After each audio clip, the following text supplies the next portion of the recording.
Recognition, power, and influence is your birthright, and this podcast shows you how to get there. Welcome to episode number 263. Today's episode, I am sharing with you something that you may have never even thought was possible in your career. And sometimes obtaining impossible goals, I am possible goals, it's really just about knowing that somebody somewhere has done that before, making that impossible goal suddenly become a possibility for you. So, not only am I sharing with you something that could be potentially possible for you in 2025, I'm going to show you how to actually make that happen. Let's get started. Welcome to Women Changing Leadership. I am your host, Stacy Mayer, and I teach you how to get promoted, get paid, and bring your whole self to the leadership table. I am on a mission to change organizations from the C-suite out because women are the new face of leadership, and we are doing it on our terms. Hello, corporate badasses. Welcome to another episode of Women Changing Leadership. I am your host, Stacy Mayer, and super excited, as always, to be here with you again this week. What a week it has been. We are only 10 days at the recording of this episode into the new year, and already so much devastation has happened out in California. Not exactly where I live. I'm in Northern California, but my thoughts and prayers go out to so many people who have lost their homes in Southern California. And it is absolutely devastating and so scary to be a part of something like that. And, you know, one of the things that I wanted to address before I get into today's podcast episode is this overarching feeling of, it's not really like frustration, but it's kind of a little bit more like numbing out, and not in a bad way necessarily. So one of the things that a lot of my clients, and I'm not trying to speak for anybody who was impacted by the fires in California, but at least from the standpoint of massive layoffs and absolutely crazy news happening at so many organizations during this first week of January. So I actually had two clients contact me on Monday, so January 6th, and say that they were let go. January 6th. So first day back at work. Oh, big announcement. Just so you know, your job is being made redundant. And both of them, well, you know, they had situations set up for themselves so that they're not so devastatingly impacted by this, but that's on purpose, right? And so both of them, when they reached out to me with the news, they also said, I'm handling it relatively well considering, and I'm handling it well considering, you know, the people around me who are not handling it as well. And so that is one thing. And then the other thing is on Tuesday, January 7th, I had my leadership table mastermind call. And I know it's only a couple of days into the new year, but it was really interesting because I noticed, and I always notice energy of people and energy of what's around me. And I noticed this overall energy in the group of this like idea. I guess the best way I can describe it is numbness, which is essentially like nothing surprises me anymore, and I don't really have anything to say. And I think that's actually okay. The reason why it's okay is because these same women, so, you know, I say, hey, how's it going? Anybody have any wins that they want to share? Anybody have anything they would like coaching on today? Anything that they want to complain about? Like, whatever. This is an open space. I call it a secret society of women leaders where we can share very openly about our frustrations and what's working and not working. But in Tuesday's call, we shared very openly quiet space. And it was very interesting. So nobody felt like they needed to complain. Nobody felt like they needed to share. They also didn't feel like they needed to celebrate some big wins and amazing successes. And, you know, but in general, there was this overall vibe of holding space, like really just like, wow, you know, nothing really surprises me anymore. I had, in addition to the two women that had layoffs, I also got emails from people that their bosses were leaving, either quitting or also being laid off. And this is like, it just, there's a lot happening in the world. There's a lot happening at work. There's a lot of change. And I think for most of these women, what I was seeing was this ability to embrace that change, not in a like, yay, change, but in that sense of like, yeah, this is it. This is the work. This is what we're doing. And so before I get into today's episode, I really wanted to acknowledge that in that beautiful way of just like being done, being over it. And if you're one of those women that are just kind of like you have no more words, you have no more frustration, you're just like what the heck is going on? I see you, I hear you, I hold space for you as well. We continued the conversation through shifting gears entirely. I started to talk about impossible goals, things that we wanted to create for ourselves in 2025. And I shared in a previous podcast different ways that you can reflect on 2024 and begin to use that as momentum into 2025. But one of those goals in particular really stood out to me in the conversation. And I really appreciate, and this is how I know that the sort of silent space was actually positive and helpful for these women, is because they did still have the ability to be visionaries, to zoom out, to look at what's possible for them, even in this massive change that we're experiencing. And it's kind of like been there, done that, recovered from that, came out stronger from that, might as well do it again, right? Like it's kind of like life. So anyway, so this one woman said something, and I wanted to use today's podcast episode to talk about how to actually make her impossible goal happen. So at this point, she is currently unemployed. She's been unemployed since September, I think, of last year, and we've been working together throughout that time. And we lined up a role for her. It's actually a role that she's been able to create for herself based on her allyship that she had built up over the years. And it's a very exciting time for her. The challenge is because they haven't actually created an official start date. So there's still some, unknown. And I always say you don't have a promotion or a job offer until, the contract's signed and you have a start date. So she's aware of that and everything. But she said as her impossible goal is to be able to step into this new role in 2025, which for most people, that would be their goal. That's the beginning and the end, right? Like I hope to start a new job in 2025. But what she added to it was, I want to start a new job in 2025 and I want to be promoted in 2025. Ooh, this really gets my juices flowing. Not only is that available to her, but it's available to every single one of you. It is so possible that I'm like, oh, I need to record a whole podcast episode on how to actually do that.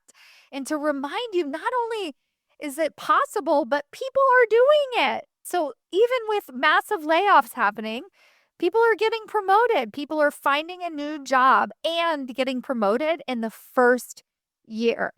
And so I want you to know that this is possible for you, especially if you're somebody who's looking and is on the job market right now.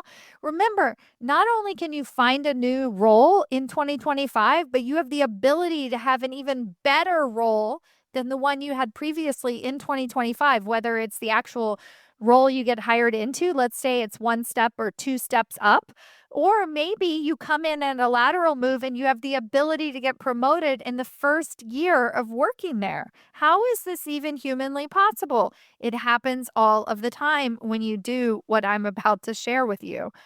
So the how, essentially, of how to make this possible is my 30, 60, 90-day plan. If you don't already have my 30, 60, 90-day plan, I will link to it in the show notes. It is at stacymayer.com/90-day plan. And when you look at this plan, basically what it outlines for you is the ability to step into a new role, talking about your professional development from day one. I personally think that it's easier to talk about your professional development on day one than it is 90 days in or at performance review time. The reason why I think it's easier is, I mean, it's not technically easier because no one's doing it, right? Unless I coach them to do it or unless you listen to this podcast. But if it was easy, of course, everybody would be doing it. It's easier to default to your performance review. It's easier to default to answering that question when your boss asks you what you want next in your next role, and then you don't have an answer. So then you say, I'm going to get back to you. It's easier technically to defer responsibility and make it your boss's problem to get you promoted. All of that's easier, not effective, but it's easier. What I mean by ease is that you have the best excuse in the world, which is that you're new to the role. You are new to the role, and you want to make sure that by performance review time that you are eligible for a promotion, right? You want to go above and beyond. You want to do above average work in this new role. You are very excited about it, and you want to hit the ground running, not with expectation, but from the standpoint of like, I want to do what matters to this company. I want to show you what's possible through my work. And I'm going to prove myself to you throughout the year. And I'm also going to hold you accountable so that I actually get the rewards of that. People respect that. And when you do it out of the gate, it's even easier for you to be able to continue those conversations throughout the rest of the year. So some people think this is crazy advice to say, hey, what's it going to take for me to get promoted at the end of the year? And of course, that person might say, oh, we don't really do that at this company. That's not really how promotions work, and you're like, okay, but if it did work, what would you need to see from me in a magical universe, right? Like, don't say those words, but in, a perfect situation. How would I go above and beyond for you in this job? Like, I'm not saying. And so the other piece why waiting to ask and talk about your professional development or talk about your promotion and waiting too long is because you do sound a little bit entitled. You're like, hey, what's it going to take to get promoted? I just did this amazing project and now I want to be promoted. But you never talked about whether or not that project was actually going to set you up to be promoted someday. And so you always want to know and have that conversation going all along the way about what is it going to take to get you to that next level of leadership. The other thing that you can start to do from the beginning is have as many 15-minute ally meetings as you want. You have the best excuse in the world to meet with the entire C-suite if you would like to, because you just started and you want to get connected to them. You want to meet with them. You want to talk about what matters to them. You want to hear from them. And then you select a few of those that you want to have regular, recurring meetings with. They don't have to be your direct line. They could be, somebody in a completely different department. And now what you're doing is you're setting yourself up for your next promotion. You're making things easy for you. Another part of my 5-step promotion process is to manage your emotions around asking for a promotion.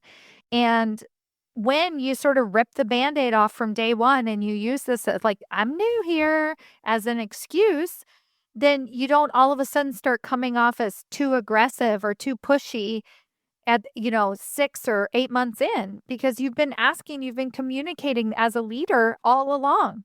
Not only will I lead you on my projects, I will lead you in terms of my career development. I hold myself accountable. That's the type of attitude that you want to be exhibiting.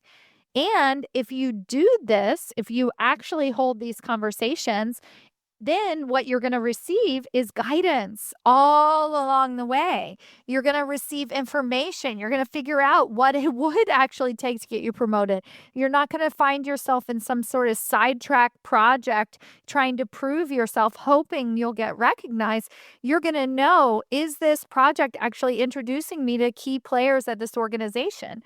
Now, maybe it doesn't, but at least it'd be good for you to know that going into it, so that way you're not just giving your heart and soul with expectations someday that you might be promoted. So many people think it takes 2 to 3 years to get promoted. It's bullshit. You can get promoted twice in 1 year. You can get hired and then get promoted within the same year.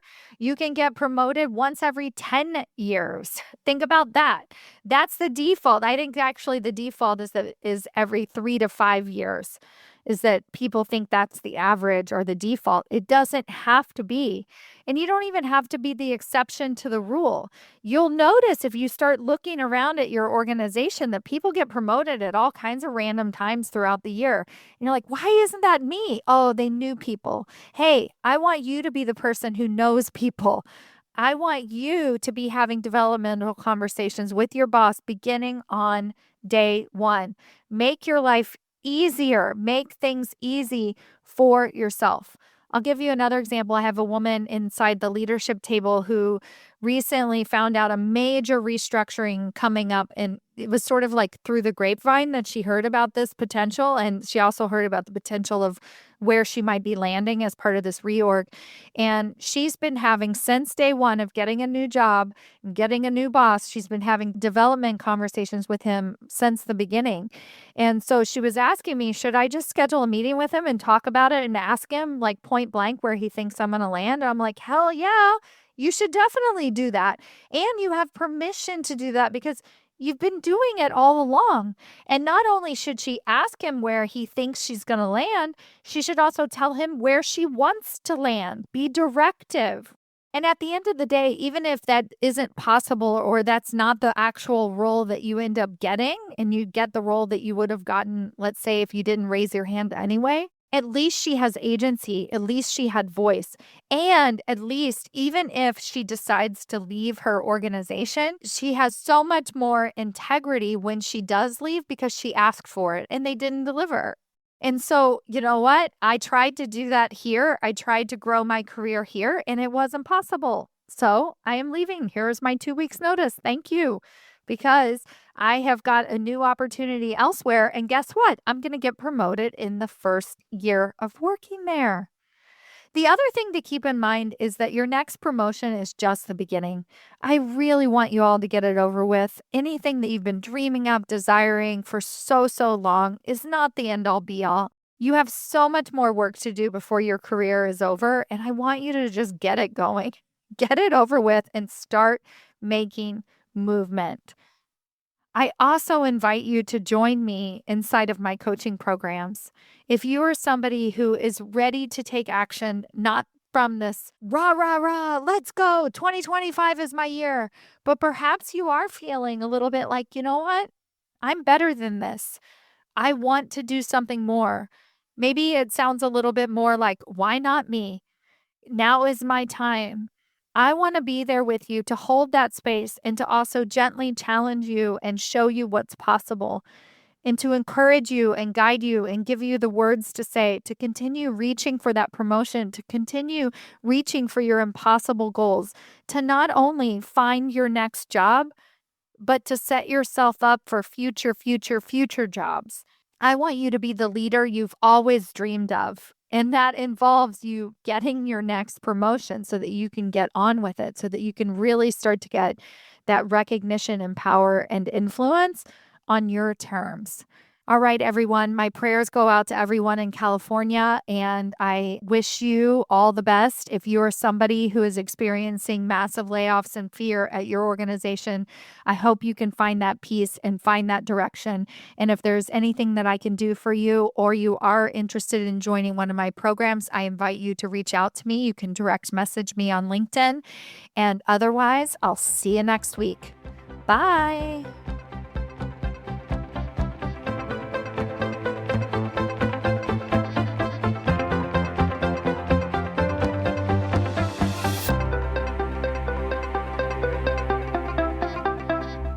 Before you go, I have a question for you.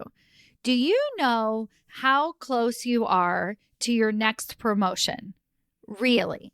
Not what your boss has told you, not what you even believe to be true, but have you actually taken the time to sit down, take an assessment, review the 5 categories that it takes to get promoted into senior executive leadership positions, and decided where you fall in each category, and given yourself a ranking on a scale of 1 to 10 of how close you are to getting your next promotion? Have you done this? Well, now's your chance. If that feels interesting to you and you're like, hey, I want to know exactly how close I might actually be, or how far away you might be, and what it's going to take to get you even closer, then I invite you to take my promotability quiz. This is a quiz that I put together with practical tips that actually tell you where you're lacking and where you're winning. What are the areas that you actually need to improve, and not necessarily what your boss is telling you all the time, so that you can take concrete steps towards landing that next promotion and changing the face of the leadership table. Go to yourpromotabilityscore.com to take your free assessment today.